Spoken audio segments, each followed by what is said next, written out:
In this tutorial series, I'm going to show you how to sync a Lumion animation with drone footage so they can be compiled into a compelling presentation that blends existing reality with a proposed design. You can use this technique to paint a clear picture of your project before it's built. That's what Lumion's all about. This is an advanced tutorial outside the realm of just using Lumion. To get this done, we're going to need some drone footage, a video editing program, and a design model to render in Lumion. First, let's talk drone. I have the DJI Mavic Air.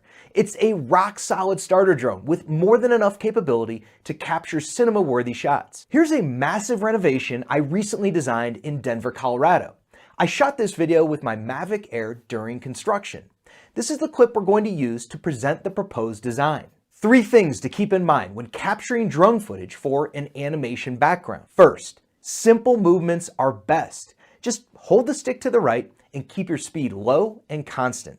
Second, the camera angle should be close to eye level and perpendicular to the structure. And third, be sure to lead in and follow through the shot to leave yourself plenty of room to work on the timeline. This clip is 50 seconds long, but we're going to match our Lumion camera to the frames at 22 seconds and 41 seconds. This will allow us to fade in the render design over the partially constructed house as the camera is panning. I use DaVinci Resolve to export these frames from my clip as JPEG. If you're looking for a powerful editing program, DaVinci's free version has everything you need to get this done. We also need to render an animation to lay on top of the drone footage. I designed this entire house in SketchUp, and since the layout permit drawings were directly connected to the design model, 3D and reality turned out pretty darn close. We just need a green screen object so we could remove the background from the rendered animation, isolating my design while overlaid on the drone footage. The technique I'm about to show you will work with just about any modeling program, but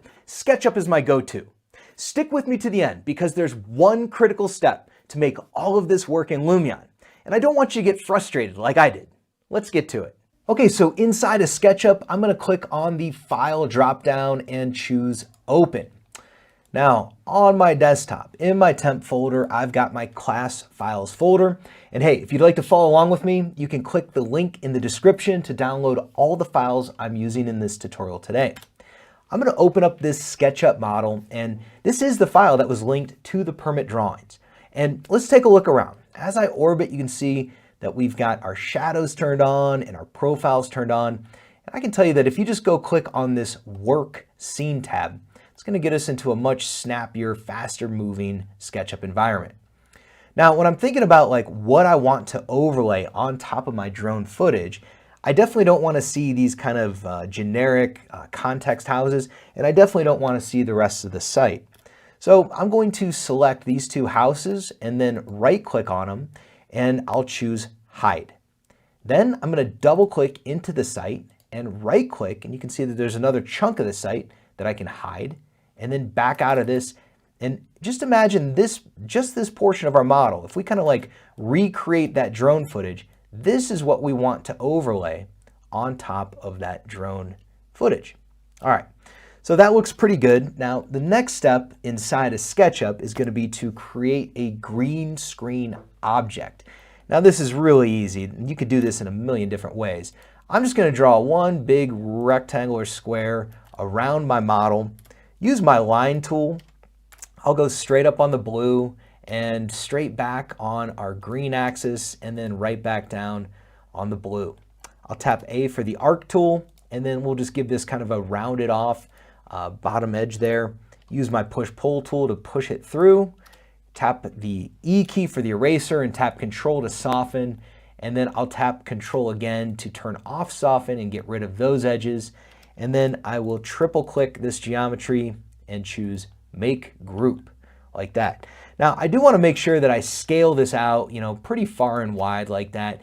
And then perhaps I will move it straight up on the blue axis like this. So it's just kind of barely sitting below my site or my terrain.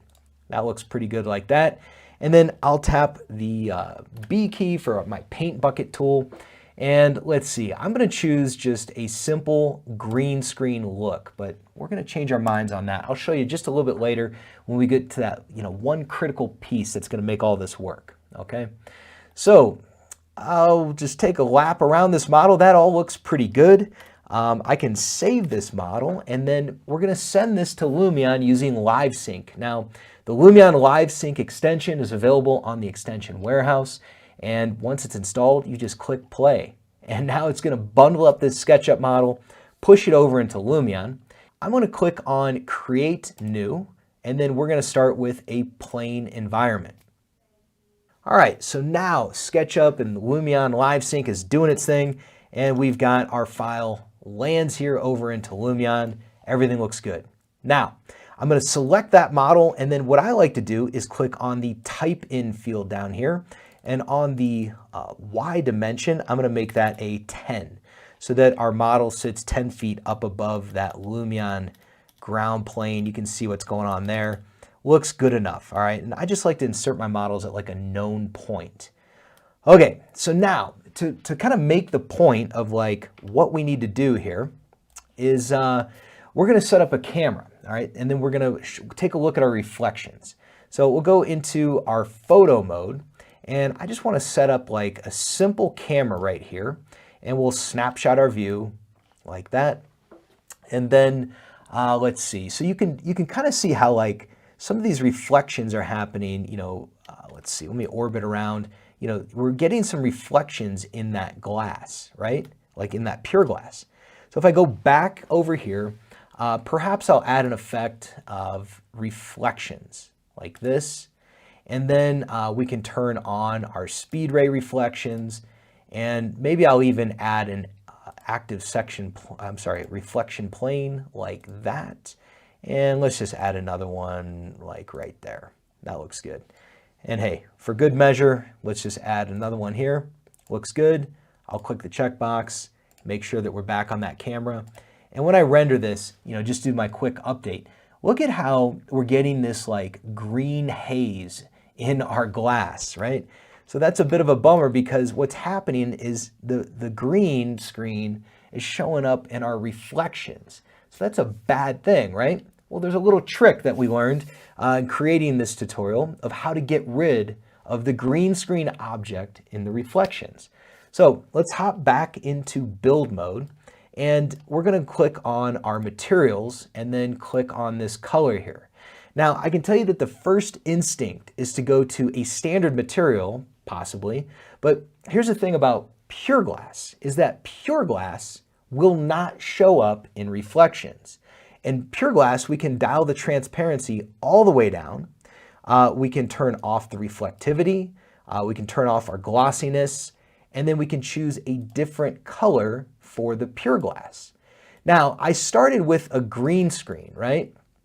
But I can tell you that like in my experiments, it seems like it's better to use a blue screen, because any of the little artifacts left over from like keying out that blue screen are going to just not be as noticeable. They're going to feel more like a sky, all right? So I'll just make that like kind of a decent sky blue. I'll check OK, and then I'll go back into photo mode and take a look at this camera now. So look at that. See, now our reflections, our blue screen is not showing up in our reflections because it's pure glass, and because its transparency is knocked down and all the glossiness and reflectivity is turned off. We're in good shape. Follow me to the next tutorial, and I'll show you how to reverse engineer the exported frames into Lumion cameras. Sounds tricky, but it's easy. I'll see you in there.